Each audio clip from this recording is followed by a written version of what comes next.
happy to hear argument in our last case, number 144444, United States versus Hardison. May it please the Court. Mr. Hardison is asking that the Court vacate the 60-month, i.e. 5-year sentence that the District Court imposed when it revoked his supervised release. And we're asking the Court to do so because there is absolutely no indication in this record that the Court ever considered the guidelines and the advisory range from the guidelines. Now, even by the enormous discretion and latitude that the cases give to district courts in supervised release context, it is still clear that a district court must consider the guidelines and must indicate to this court that it has considered the factors so that this court has some basis to decide whether or not the sentence is or is not reasonable. And that simply did not happen here. The court, quite candidly, understandably upset at Mr. Hardison. From the moment the court started speaking, it was apparent that a 5-year maximum sentence was going to be imposed. Well, he felt like he'd been double-crossed. He just turned the guy back out. That's correct. Before that, trusted him, he said. That's correct. And he breached the trust. That's correct. And again, the cases talk about breach of trust, and so does the policy statement talks about a breach of trust. But the court is also required to consider the guideline range and did not do that here. The government contends that is this a plain error case again? I was about to address that. I don't believe it is. And this would be my argument. And Judge Mott, you wrote Lynn, so you asked for leniency. We asked for, yes, she asked. She said, the court said to her, does that preserve something, asking for leniency? I think it's asking for a different sentence because the court made very clear, he said Hardison deserves a maximum sentence. This is a maximum sentence case. And when defense counsel kept talking, the court said, well, why are you talking? You don't have your credibility. You're putting your credibility on the line here. And she says, I'm just trying to say some things in mitigation. So I think that is a request to, please, Judge, don't impose the maximum in this case. So I would think that would be enough to preserve this issue. So I would say on that basis that the court should find that there is error. I think, and even under a plain error standard, I think we could meet that as well. What evidence is there affecting rights? Well, I think the purpose... I think it's really it could not be clearer the district judge was going to impose his sentence, no matter what he reviewed. And he could. He had legal authority to. Yes, absolutely. This case should not stand for a proposition that the court, if considers the breach so egregious that it doesn't consider anything. Looks at it and says, well, this is a maximum case, and I don't care what the guidelines say. I don't care what defense counsel says. I don't care what the defendant says. That is not the procedure. The guidelines, if they do nothing else in a supervised release context, at least give the court some basis for judging how serious the offense is, because it gives a range, and in this case it gave a range that was less than 60 months. It was more than a year less than 60 months at the top of the range. So one would hope that would at least have the district court think for a minute. If it still decides then, it says I don't care what the guidelines recommend 46 months here is the top. I still think this is so bad that I'm going to impose a maximum, and that's okay. But we don't have any indication here that the court even looked at what the recommendation was. Well, in revocation cases, we don't require as much as we did Lynn, which you talked about a little bit, wasn't a revocation case. That's correct. Lynn was not a revocation case, but The Molden case was, and Molden still talks about, in fact, Molden talked, in talking about the wide latitude that that the judges have in sentencing sentencing revocations, still talked about, said, of course, the district court still must consider the guidelines. So that's taken as a given that that factor has to be considered. And it just simply was not here. And so we think on that basis alone it should go back, that this court should not say that a court doesn't have to consider the guidelines in a supervised release context. I don't think any case has gone that far. And they're required to consider the guidelines for a reason.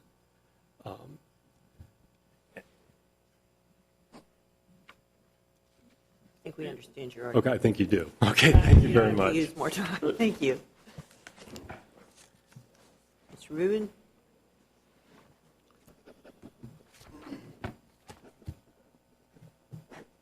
Thank you, Your Honor, and may it please the Court. Phil Rubin on behalf of the United States. I certainly acknowledge that the district court's oversight and not specifically referencing the policy statement range is a problem in this case. Is it error? I don't think so, and that's something, Your Honor, that I've grappled with in preparing for this oral argument. And the reason I don't think it rises to the level of plainly unreasonable, which is the standard, even if we're not on plain error, which I'll address, is the compelling facts in this case combined with the way the district court's reasoning very closely aligns with Chapter 7 of the policy statements.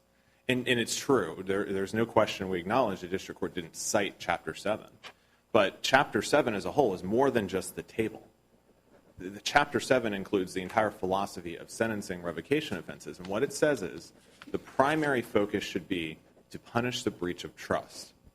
And that, Judge King, you mentioned double crossing, and that then the court talked about breach of trust. That was the primary focus of the district court's analysis. And then it says secondarily. When he got to talk about trust, he spelled it out.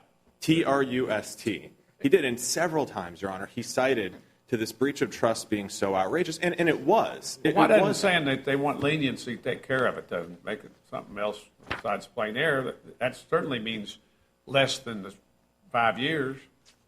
Leniency. As I understand it, Your Honor, I don't think that's enough. Respectfully, I think I have to disagree with my colleague on that. I think, as I understand the standard, normally you would need to ask for a specific sentence or at least object. And there's good reasons to hold defendants to that in these revocation cases. Well, but the claim they're making is that you should have looked at these revocation guidelines. Is that what they're called? What are they called? They're called policy statement range. Okay. But saying I want leniency, it seems to me, is a little different than saying look at the policy statements. I think. I mean, I don't. So yes, it preserved. He objected to the sentence, but we don't know on what basis. And really, to follow on that, Judge Motz, what we're really talking about now is something very specific and that was not at all objected to. And an objection here, the purpose of an objection is to advise the district court of what you think the problem is.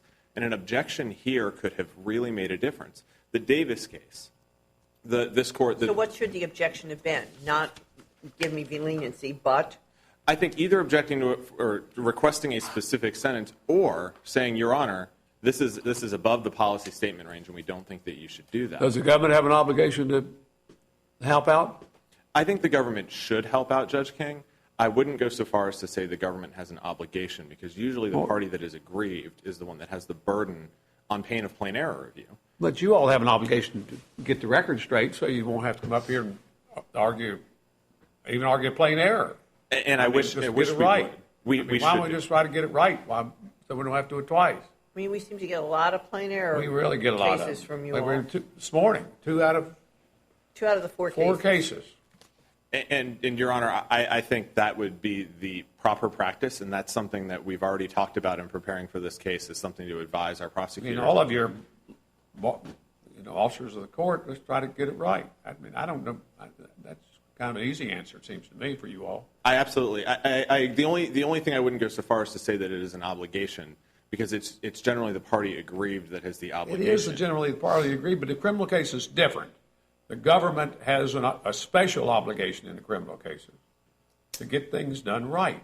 You recognize that. Of course, absolutely. I We've fully said it, the recognize Supreme Court said it, every court in the country said it. And no question, the government should be doing that, and that's absolutely, and not just in these cases, but also in regular sentencing cases. I know a lot of those come up on insufficient explanation. But nonetheless, when a defendant doesn't ask for a lower sentence, even though the government absolutely should say, Your Honor, you haven't explained this thoroughly enough, the standard is still plain error if a defendant doesn't meet the test in Lynn. Actually, the same is true if the government appeals the sentence and the government didn't object or ask for something specific. But I do think whether you look at this under the plain error test or whether you look at this under the normal plainly unreasonable. If you look at it under plain error test, which prong do you think is the government's position where it gets? We think it's not error under any test. So it stops at the first prong. That's right. And I would like to Or if it's error, it goes to the second one. Who wins on the plain part?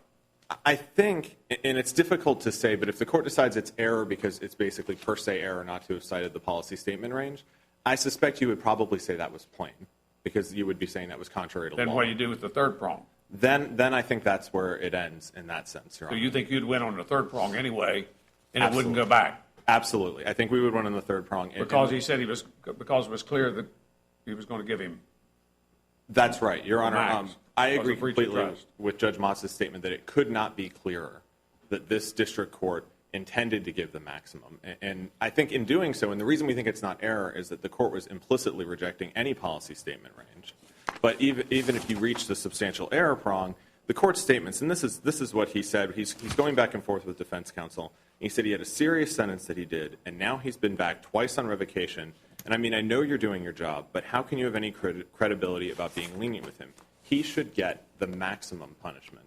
And then at the end of the hearing, the judge said he was going to issue a written order, which I think the court is aware is pretty unusual in a revocation hearing. He was going to what? Issue a written order explaining the sentence. It's a pretty unusual step. And what he said is he wanted to ensure that this court will, quote, have an opportunity to review why he got the maximum punishment.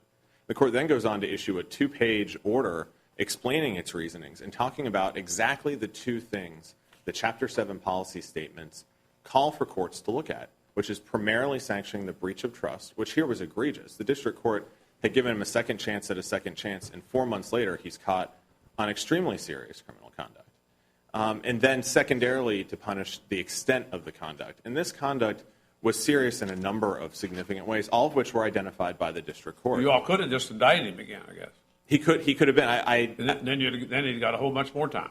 As I understand it, at the time there were pending charges in state court on the criminal conduct. I can't speak to. I don't know what the status of those is, but he was charged in North Carolina courts for those offenses, and they're serious offenses. This was a defendant who went away for 208 months for being the leader of a drug. He was really a drug distributor with guns, and then during his supervised release, he's caught being a drug distributor with guns. And this was not some singular one-time failing.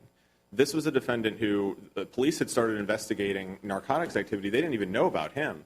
They discovered he was the guy distributing to all of their targets. And it turns out he was a well-known drug dealer in the area after having gone away.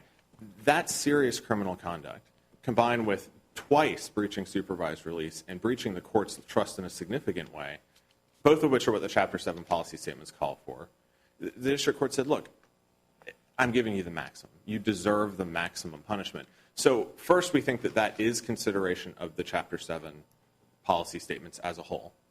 And that's why we think that on this particular record in this case, the court's omission in not citing to the policy statement range, or any of the parties. In the Davis case, the court didn't cite to it. It was the defense counsel who mentioned it. And that was enough to infer that the court was aware of it.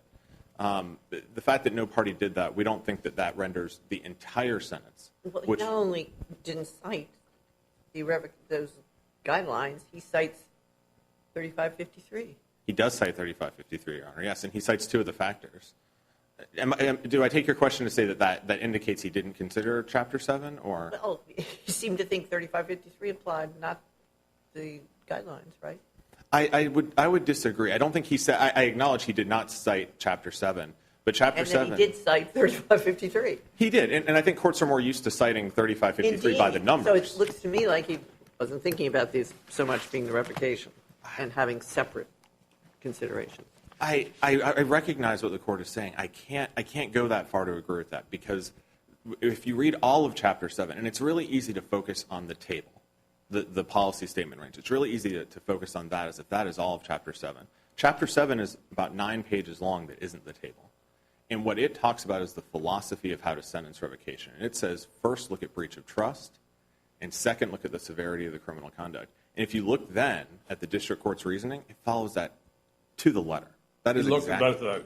He looked at both of those in that order, and in that order of preference. So I think it's fair to say he did. So you think the court just never asked to look at the actual range?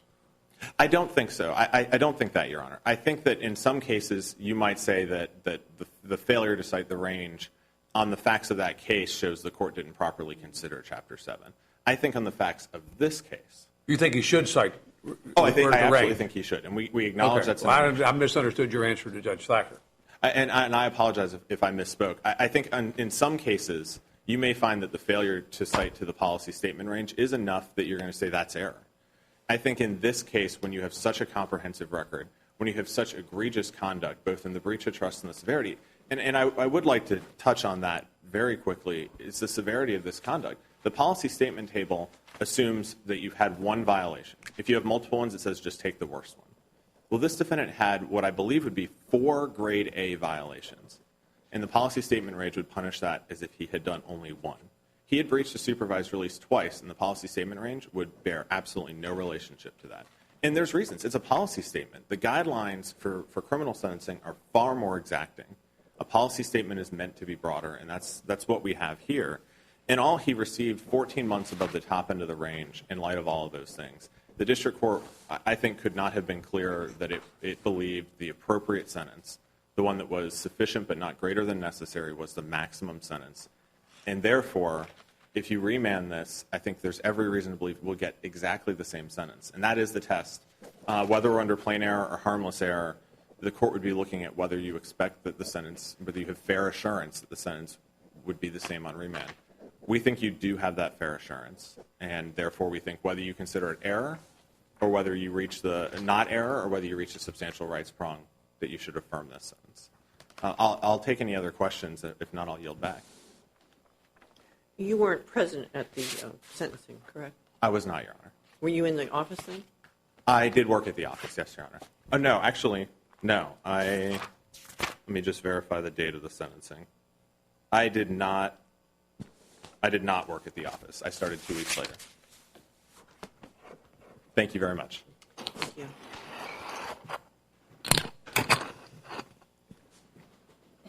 Thank you. 2 very brief points. First, under the revocation guidelines and under 3583, the nature of the offense is not one of the considerations. So it is not correct that a court can come in and simply look at the violation and say under 3553A, I'm punishing this conduct. As I read it, the nature of the offense is not one of the factors. In a supervised release case, it is. In a regular criminal case, He said the severity of the conduct. What?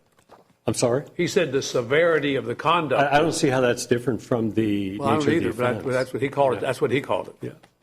That's what the government called it. Yes, but You think are wrong on that? I think it's not. I think it's not a consideration. Yes, and certainly not to the extent that you can base the entire sentence on that. Now, in fairness to the court here, it did also mention the breach of trust, which is very relevant.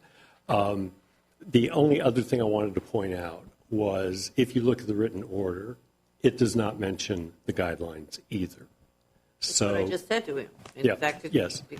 He recognized. So we have no mention by the district court at all of a consideration of the guideline range.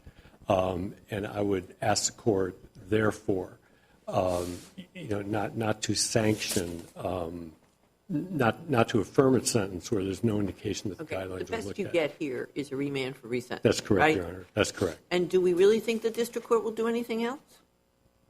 I mean, it's kind of an exercise in futility, right? Well, we're getting into Savion Matute territory, I guess, with I'm with sorry, I that. didn't understand what you just said. I'm sorry, I think we're getting into sort of the harmless error Right, we standard are. out of Savion Matute, yes. Again, none of the cases where the assumed harmless error, I'm forgetting how to say that exactly, but the test Judge Shedd announced in Savion Matute, this court has not had a case where there was a failure to consider the guidelines. So I would ask the court to look at that. All right. And ask you to reverse. Thank you. Thank you very much. We will ask our clerk to adjourn court, and then we'll come down and greet the lawyers. This court stands adjourned until 2:30 this afternoon. God save the United States and this honorable court.